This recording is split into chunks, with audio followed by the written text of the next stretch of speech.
Will all people ever love one another? Love of neighbour has grown cold. Millions feel lost and miserable, with nowhere to turn.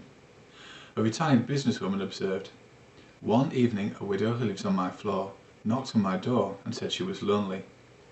I told her politely but bluntly that I was busy. She apologised for bothering me and left." Sadly, that very night the widow committed suicide.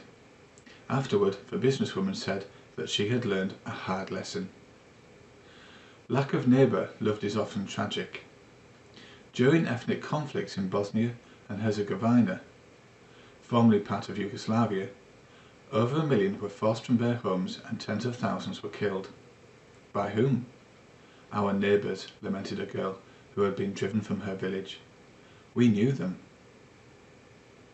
In Rwanda, hundreds of thousands of people were slaughtered, often by their own neighbours. Hutu and Tutsi lived together, intermarrying, not caring or not even knowing who was a Hutu and who was a Tutsi, reported the New York Times. Then something snapped, and the killings began. Similarly, Jews and Arabs in Israel live side by side, but many hate one another. The situation is the same with many Catholics and Protestants in Ireland and growing numbers of peoples in other countries. Never before in history has the world been so lacking in love. Why has love of neighbour cooled off? Our Creator gives the answer. His word, the Bible, calls the time in which we live the last days. This is a period during which Bible prophecy says people would have no natural affection. Regarding these critical times hard to deal with, also called in the scriptures, the conclusion of a system of things, Jesus Christ foretold that the love of a greater number will cool off. 2 Timothy chapter 3 verses 1 to 5 tell us, "But know this, that in the last days critical times hard to deal with will be here.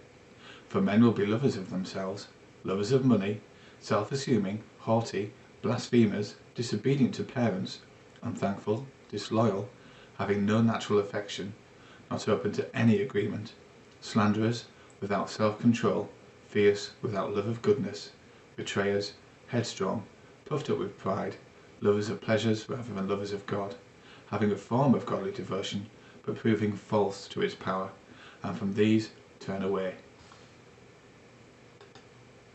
Matthew 24 verses 3 and 12 tell us,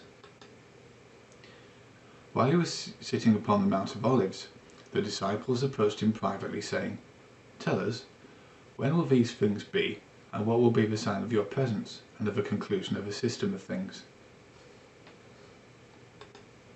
Verse 12, "And because of the increasing of lawlessness, the love of a greater number will cool off."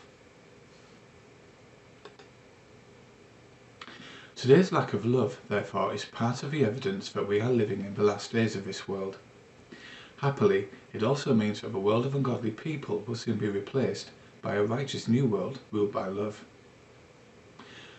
But do we really have reason to believe that such a change is possible, that all people can learn to love one another and to live together at peace with one another? Love of neighbour, a reality. "Who really is my neighbour?" a first-century lawyer asked Jesus.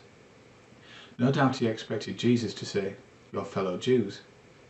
But in a story about a neighbourly Samaritan, Jesus showed that people of other nationalities are also our neighbours.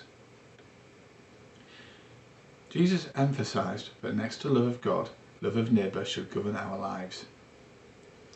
Matthew 22 verses 34 to 40 read,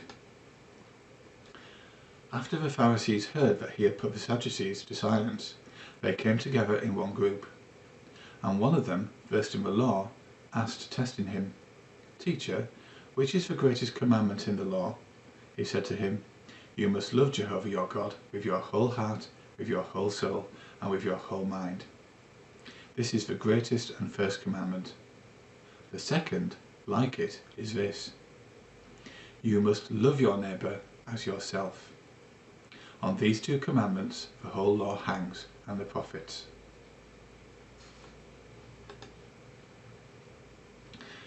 But has many group of people ever truly loved their neighbours? Well, early Christians did.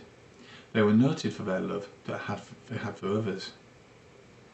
We know this from John 13, verses 34 to 35.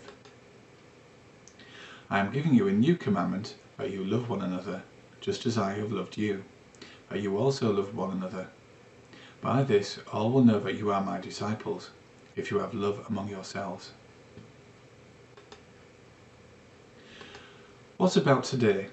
Is Christ-like love practiced by anybody? The Encyclopedia Canadiana observes, the work of Jehovah's Witnesses is a revival and re-establishment of a primitive Christianity practiced by Jesus and his disciples. All are brothers. What does that mean? It means that Jehovah's Witnesses allow nothing, neither race, nationality, nor ethnic background, to cause them to hate their neighbours. Nor will they kill anyone, for they have figuratively beaten their swords into ploughshares and their spears into pruning shears. Isaiah chapter 2, verse 4. The witnesses, in fact, are noted for taking the initiative to help their neighbours. No wonder an editorial in California's Sacramento Union noted, suffice it is to say that if all the world lived by the creed of Jehovah's Witnesses, there would be an end of bloodshed and hatred, and love would reign as king. A writer in Hungary's Ring magazine remarked, I have come to the conclusion that if Jehovah's Witnesses were the only ones living on the earth, wars would cease to exist, and the only duties of a policeman would be to control traffic and to issue passports. Admittedly though, a huge worldwide change will be needed if all people are to love one another. How will that change come? Well, all people will love one another. A prayer Jesus Christ taught shows that a dramatic change is at hand. In his famous Sermon on the Mount, Jesus taught us to pray, "The kingdom come, thy will be done on earth as it is in heaven." Matthew 6 verse 10. So what is God's kingdom? Well, it is a real government, one that rules from heaven.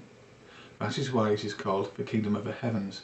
Jesus, the Prince of Peace, has been appointed by his Father to be its ruler. Matthew 10 verse 7. When God's kingdom comes, what will happen to this hate-filled world?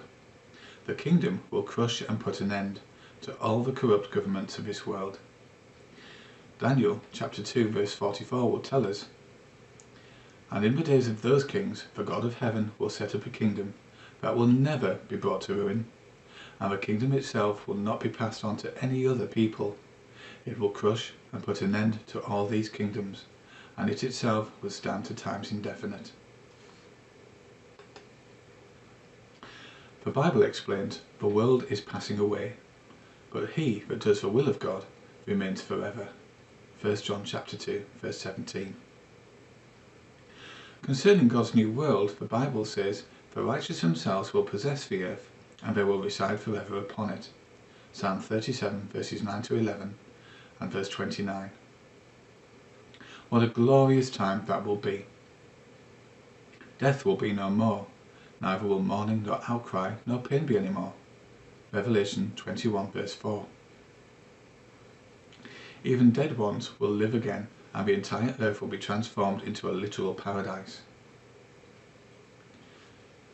To live in God's new world, we must love one another, even as God teaches us to do. An Oriental Bible student said, I look forward to the time when, as the Bible promises, all people have learned to love one another, and we can be sure that God will keep his promises.